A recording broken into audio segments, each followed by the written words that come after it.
Wasallam ini berdakwah secara terbuka, secara terang-terangan. Awalnya baginda Rasul mengumpulkan semua warga kota Mekah ketika itu, bahwa baginda Rasul menyatakan dirinya sebagai nabi, seorang rasul, mengingatkan agar orang-orang Mekah khususnya bisa meninggalkan berhala-berhala yang itu merupakan perbuatan syirik. Mereka menyembah bukan Tuhan yang sebenarnya. Nah, semenjak baginda Rasul berdakwah terang-terangan, maka gembong-gembong kafir Quraisy mulai merapatkan barisan. Dan mereka mencari jalan bagaimana agar baginda Rasul menghentikan dakwahnya, menghentikan seruannya. Sebab menurut mereka bahwa Nabi Muhammad menyampaikan sesuatu yang membahayakan, sudah merupakan bentuk penghinaan, karena Rasulullah menganggap bahwa berhala-berhala itu bukanlah Tuhan. Itu hanya benda-benda mati yang tidak sanggup mendengar, tidak sanggup bicara, apalagi bisa mengabulkan apa yang dipermintaan oleh mereka. Jadi gembong-gembong Quraisy ini berpikir keras bagaimana nih menghadapi Muhammad. Apakah dibunuh, apakah diusir, apakah diboikot, atau kita bungkam? Karena mereka anggap bahwa seruan baginda Rasul sudah keterlaluan, ya, sudah mengusik ketenangan orang-orang Mekah ketika mereka menyembah berhala. Suatu hari ini gembong-gembong kafir Quraisy mengadakan satu rapat pleno, ya. Dihadirilah oleh gembong-gembong Quraisy, ya. Tokoh-tokoh kafir Quraisy, Abu Jahal, Abu Lahab, Sufyan bin Amr, Aswad bin Yaquts. Termasuk di antaranya ada Walid bin Haris. Walid ini juga termasuk orang yang ide-idenya selalu diperhitungkan, ya, oleh masyarakat Quraisy, karena dia tuh orang yang kaya, ya, sehingga kalau orang kaya biasanya omongannya selalu didengar, ya. Walid bin Haris ini dalam rapat pleno ini membahas bagaimana menghadapi Muhammad, ya. Saudara-saudara, kita tahu bersama bahwa Muhammad sekarang sudah mulai berani menghina Tuhan-Tuhan kita, berhala Latta, Uzza, Manat, dan Hubal. Dia sudah mulai berani menyampaikan ajaran secara terang-terangan. Dia memperkenalkan Tuhan baru kepada kita, Tuhan yang gak kelihatan. Kalau Tuhan gak kelihatan lalu kita bagaimana menyembahnya? Ini Muhammad sudah mulai gila, ya. Dia sudah mulai menyebarkan ajaran yang tidak-tidak. Mengajak kita untuk meninggalkan berhala. Sementara berhala ini adalah Tuhan-Tuhan kita yang sudah disembah oleh nenek moyang kita puluhan tahun yang lalu. Nah, ini Muhammad kalau nggak dihentikan ini berbahaya. Apapun caranya harus kita lakukan agar Muhammad berhenti. Apapun taktiknya harus kita perbuat agar Muhammad tidak lagi mengajak golongan kita untuk meninggalkan berhala-berhala ini. Kira-kira tuan-tuan ini ada yang punya ide enggak? Jadi dibahaslah dalam rapat pleno itu cara bagaimana untuk menghentikan dakwah dari baginda Rasulullah Sallallahu Alaihi Wasallam. Nah, di antara anggota rapat itu, ya, ada tokoh Quraisy bernama Walid bin Harith, ya. Walid ini yang kemudian di kemudian hari dia akan melahirkan seorang anak bernama Khalid bin Walid, ya. Di Walid ini termasuk tokoh kafir Quraisy yang sangat diperhitungkan, ya. Karena dia orang kaya, sehingga dengan hartanya dia bisa berbuat apapun. Nah, Walid ini ketika rapat pleno itu entah kenapa hanya diam, ya, tanpa menyampaikan argumen-argumennya. Ketika ditanya, "Hai Walid, kira-kira kau punya ide apa ini untuk menghadapi Muhammad ini?" Kata Walid, Kali ini saya nggak punya ide. Saya nggak punya ide, silakanlah kalian bahas. Barangkali yang lain masih punya cara. Saya nggak punya ide, kata Walid ini. Orang-orang bilang, tumben kau Walid, kau paling vokal biasanya. Kau banyak mengeluarkan ide-ide cemerlang. Kenapa sekarang kau bilang gak punya ide apapun? Kau lebih cenderung diam. Nah, kami curiga ini. Jangan-jangan kau Walid sudah termasuk pengikut Muhammad ini. Walid disenggak begitu ya, digoda begitu, marah dia. Jangan asal bicara ya. Tidak mungkin seorang Walid mengikuti ajaran Muhammad. Saya sudah memiliki Tuhan yang banyak memberikan kekayaan. Hubal. Tidak mungkinlah saya kemudian mengikuti seruan Muhammad yang gila itu. Tidak mungkin aku berpindah ke Tuhan yang lain, kata Walid. Terus kenapa engkau diam? Ya diamnya saya karena saya nggak punya ide. Oke, saya kasih waktu 3 hari ke depan. Saya akan meminta ide kepada Tuhan saya Hubal. 3 hari ke depan saya akan pasti punya ide yang cemerlang. Ini ada emosi nih si Walid ini. Pulanglah Walid dari tempat ya, Darun Nadwah. Jadi tempat yang untuk mereka berdiskusi, Darun Nadwah namanya ya. Kalau baginda Nabi dan sahabat Darul Arqam ya. Kalau ini Darun Nadwah, tempat mereka untuk membahas permasalahan tentang yang ada di lingkungan, termasuk membahas bagaimana perjuangan Nabi dalam berdakwah. Walid ini pulang. Kemudian Walid ini dia mempunyai berhala namanya Hubal ya. 2 buah berhala yang cukup besar. Dia keluarkan itu berhala Hubalnya, 2 buah berhala Hubal yang dirias sedemikian rupa menggunakan pernak-pernik yang mahal. Dia orang kaya ya.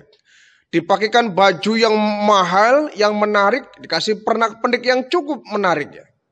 Dengan aksesoris yang mahal. Dibawalah keluar nih Hubal. Disembahlah oleh Walid bin Haris ini. Siang malam ya, 24 jam dia nggak bergeming, tidak pindah-pindah tempat, di situ saja di depan berhala. Menyembah terus. Nah, sampai di hari yang kedua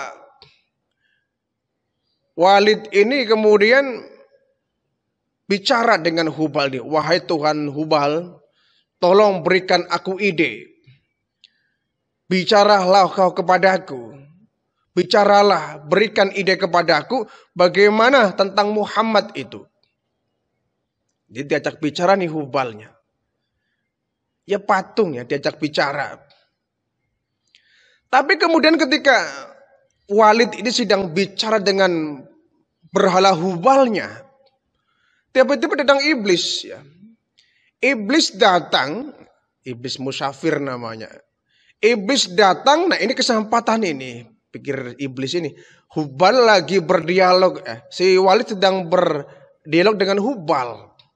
Dia meminta Hubal untuk bicara.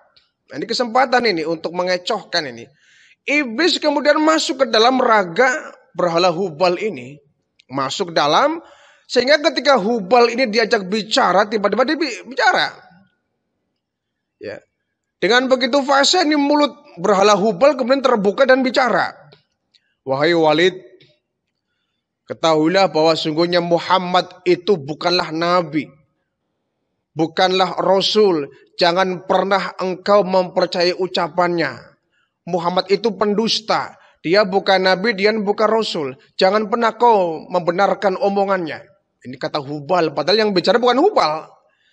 Iblis yang masuk ke dalam raga berhala Hubal. Nah, mendengar Hubal ini bicara, Walid ini kaget, kemudian dia tertawa cerah ya. Hubal, terima kasih kau sudah memberikan kesaksian kepada saya. Dia senang bukan main si Walid ini. Mendengar Hubal bisa bicara dan mengatakan bahwa Muhammad itu adalah pendusta. Sangat riang gembira ini Walid, dia pergi menemui teman-temannya, sama-sama orang-orang kafir Quraisy. Wahai teman-temanku, aku sudah mendapatkan keterangan dari Tuhanku, Hubal ini. Emang dia bicara apa? Kata. Dia mengatakan bahwa Muhammad itu pendusta. Jangan sekali-kali kita mempercayai ucapannya. Yang benar, iya. Disampaikanlah ke orang-orang. Kemudian mereka berbondong-bondong menemui baginda Rasul. Wahai Muhammad, sesungguhnya Tuhanku Hubal sudah mengatakan bahwa Anda adalah pendusta. Anda bukan nabi dan kami nggak berhak untuk mempercayai seruan Anda. Tuhanku Hubal sudah menyampaikan itu, bahwa Anda bukan seorang nabi dan kami tidak wajib untuk mempercayai seruan Anda. Ya betul, kami juga mendengar. Semua mendengar kok ucapan dari Hubal ini bahwa Muhammad itu bukan seorang nabi. Dia pendusta yang gak perlu kami percayai. Kata baginda Rasul, wahai saudara-saudaraku, sesungguhnya Hubal ini adalah benda mati. Tidak mungkin benda mati, berhala yang gak bisa bicara kemudian mengeluarkan kata-kata itu gak mungkin. Sesungguhnya aku menyampaikan kebenaran. Kalian tersesat. Jangan pernah percaya ucapan si Hubal ini. Walid kemudian, udahlah Muhammad. Pokoknya kami lebih percaya kepada Hubal daripada Tuhanmu yang gak kelihatan. Sudahlah, aku gak peduli seruanmu Muhammad. Nabi sangat sedih ya mendengar ucapan dari Walid ini. Kemudian Walid ini dengan beramai-ramai ya, mengarak Tuhan Hubal ini, berhala Hubal ini, ya, diarak untuk ditaruh di tempat ramai supaya orang pada berdatangan. Dan memang benar, iblis ini masih ada di dalam jasad berhala Hubal ini. Orang kumpul di tempat yang ramai. Hubal ini bicara lagi, wahai orang-orang penduduk Mekah, percayalah kepadaku bahwa Muhammad itu bukan nabi, Muhammad itu bukan rasul, ucapannya dusta, kalian tidak boleh percaya ucapannya. Ya mereka semakin, bahkan orang yang semula hampir beriman kepada baginda Rasul, murtad kembali ketika mendengar Hubal bicara begitu. Ya. Kemudian Nabi dipanggil lagi. Ya. Kali itu baginda Rasul ditemani oleh Abdullah bin Mas'ud. Ya. Beliau hadir di upacara itu. Orang-orang hadir di tempat yang ramai itu, di lapangan yang luas. Ya. Muhammad dengarkan. Ya. Berhala Hubal ini akan bicara. Ayo teman-temanku, jangan percaya. Ya. Kalian harus beriman kepadaku. Aku seorang nabi, aku seorang rasul. Kalian sudah disesatkan oleh Hubal. Sesat kalian semua ini. Jangan percaya Hubal ini. Orang-orang, sudahlah Muhammad, usah capek-capek ya. Silakan kau berdakwah dengan niatmu sendiri. Kami akan menyembah Tuhan saya sendiri ya. Hubal ini, dia sudah pandai bicara, memberikan solusi kepada semua permasalahan yang kami hadapi. Nabi pulang lagi. Di hari berikutnya, hari kedua, ya, selanjutnya orang-orang pun mengadakan upacara lagi untuk menyembah Hubal ini. Karena mereka semakin kagum bahwa Hubal ini benar-benar Tuhan bagi mereka. Ya. Mereka kumpul lagi untuk menyembah. Nabi diundang lagi untuk hadir dalam upacara penyembahan Hubal itu. Nabi dengan sedih ya berangkat dari rumah, diundang.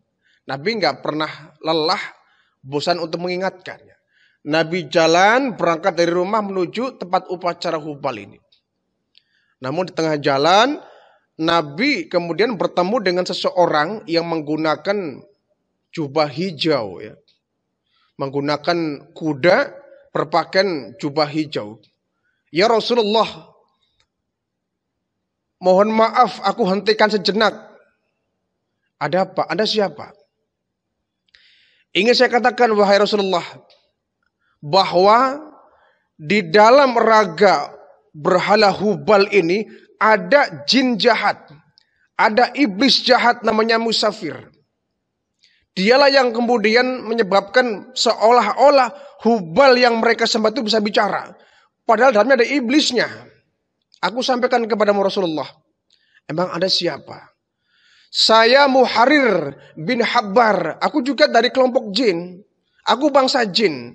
Dan memang jin yang ada dalam Hubal ini jin jahat dia. Sudah saya bunuh dia tadi. Oh begitu? Iya. Sebelum dia masuk ke raga Hubal, saya dikasih tahu oleh teman-teman saya Raja Jin bahwa Hubal sudah mengacaukan, mengecohkan orang-orang Mekah ini. Dia masuk ke raga Hubal dan bicara. Makanya sebelum upacara di hari ini dimulai, aku datang duluan, aku bunuh itu jin yang masuk ke raga Hubal ini. Udah aku bunuh, udah saya penggal, udah saya potong lehernya. Nih, kepalanya sudah saya kantongin dan badannya sudah saya hancurkan, saya lempar di antara bukit Safa dan Marwah. Oh begitu, iya. Nah saya minta izin baginda Rasul. Apa? Kalau engkau menghendaki, saya akan masuk ke dalam raga Hubal lagi, pengganti jin yang kafir tadi. Saya akan menyampaikan bahwa Anda seorang nabi, Anda seorang rasul. Dengan begitu mudah-mudahan orang-orang Mekah akan percaya. Baiklah kalau begitu, kata baginda Rasul ya. Kalau memang itu bisa meluruskan iman mereka, baiklah silakan. Baik ya Rasul, terima kasih. Jadi Muharir ini ya, sama-sama bangsa jinnya ya. Sama-sama bangsa jin, cuma ini baik ya. Jin muslim, dia seorang jin yang memang sudah masuk Islam sejak zaman Nabi Nuh alaihissalam. Jadi jin senior mungkin ya. Dia masuk ke raga Hubal, kemudian bicara, wahai penduduk Mekah, sesungguhnya Muhammad adalah orang yang benar, yang disampaikannya adalah benar. Dia nabi dan rasul, ingin menyampaikan kebenaran kepada kalian, ikuti dia. Sesungguhnya Muhammad menyampaikan hal yang benar. Kalau kalian semua mengikuti seruan Muhammad, kalian akan masuk ke dalam surga. Tapi kalau kalian tidak beriman kepada Muhammad, niscaya kalian semua akan masuk ke neraka. Ini Hubal ini begini. Walid kaget. Hubal kok omongannya beda. Kemarin dia bilang katanya Muhammad itu pendusta.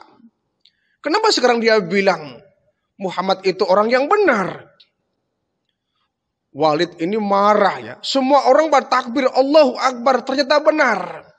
Muhammad adalah orang yang benar. Kita harus mengikuti dia. Yang disampaikannya adalah kebenaran agar kita masuk surga. Ini Walid marah dengan Hubal yang dia miliki. Satu lapangan orang hampir beriman kepada baginda Rasul ya.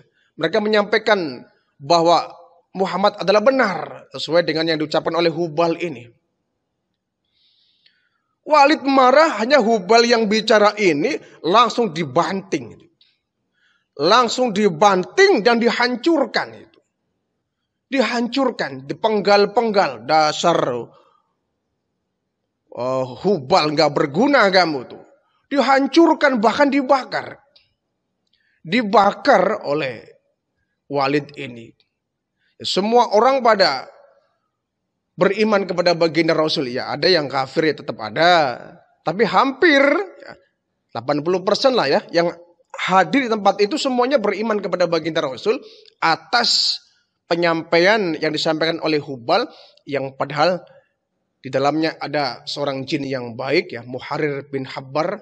Dia seorang jin yang beriman kepada Allah. Jin muslim. Dengan begitu orang-orang di situ beriman. Abu Lahab, Abu Jahal, Walid bin Harith semuanya marah itu. Dibanting semua. Ya. Berhala Hubal yang ada tempat itu. Sementara baginda Rasul pulang dengan perasaan lega. Ya. Nabi mengucapkan Alhamdulillah ya Allah. Untung saya bertemu dengan jin yang baik. Yang bisa menyampaikan kebenaran. Membantu dakwah saya melalui berhala Hubal yang dia masuki sehingga orang pada percaya bahwa aku adalah Nabi. Nabi pulang dengan senyum, dengan ceria. Sementara ini si Walid, ya, Abu Jahal, Abu Lahab begitu marah, mengobrak-abrik semua berhala yang ada di situ, dihancurkan, dibakar beramai-ramai. Jadi Inilah barangkali perjuangan baginda Rasul yang menghadapi kebatilan orang-orang kafir Quraisy. Dibantu dengan iblis ya, yang masuk ke dalam raga berhala-berhala termasuk Hubal ini. Sehingga mengecohkan orang-orang yang ada di Mekah itu. Nah, Allah Subhanahu wa taala memberikan pertolongan ya, melalui Muharir bin Habbar ya,